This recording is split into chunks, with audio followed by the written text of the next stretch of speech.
अस्सलाम वालेकुम, welcome to my channel FH cooking and baking. उम्मीद करती हूँ कि सब खैरियत से होंगे।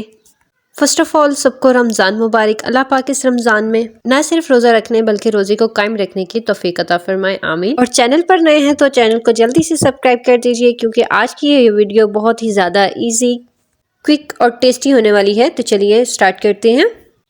यहाँ पे मैंने कुछ फ्रूट्स लिए हैं जिनमें से एप्पल को मैंने वॉश करके ऐसे ही काट लिया है, इसका मैंने छिलका नहीं उतारा।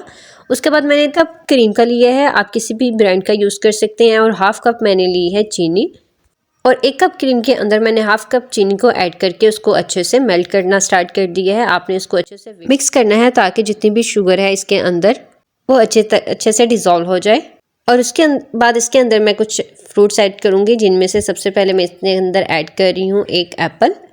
और एप्पल को आपने बिल्कुल लास्ट पे ही काटना है, और उसके बाद जब कट जाए तो आपने सबसे पहले एप्पल ही ऐड करना है क्योंकि इसका कलर बहुत जल्दी चेंज हो जाता है, इसलिए आपने इस चीज़ का अच्छे से ख्याल रखना है। उसके बाद मैं इसके अंदर ऐड कर रही हूँ 2 बनानास, जो कि मैंने बारीक काट लिए हैं। बनानास और एप्पल्स को आपने फर्स्ट पे ही ऐड करना है क्योंकि इन दोनों का कलर जल्दी चेंज हो जाता है।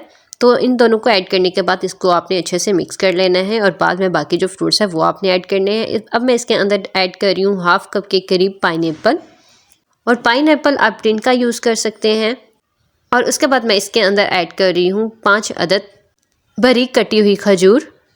और अगर आप खजूर की क्वांटिटी ज़्यादा करेंगे तो आपने शुगर की क्वांटिटी को कम कर देना है। और उसके बाद मैं लास्ट पे इसके अंदर ऐड कर रही हूँ फ्रेश स्ट्रॉबेरी, जिसे कि मैंने ऑलरेडी वॉश कर लिया था और उसके ऊपर से ग्रीन वाला टॉप उतार दिया था। उसके बाद मैंने इसको अच्छे से मिक्स किया और थोड़ा सा ठंडा होने के लिए रख दिया। और यहाँ पे हमारी क्रीम चाट बिल्कुल रेडी हो चुकी है। वीडियो अच्छी लगी हो तो लाइक, सब्सक्राइब और शेयर करना मत भूलिए। Thank you.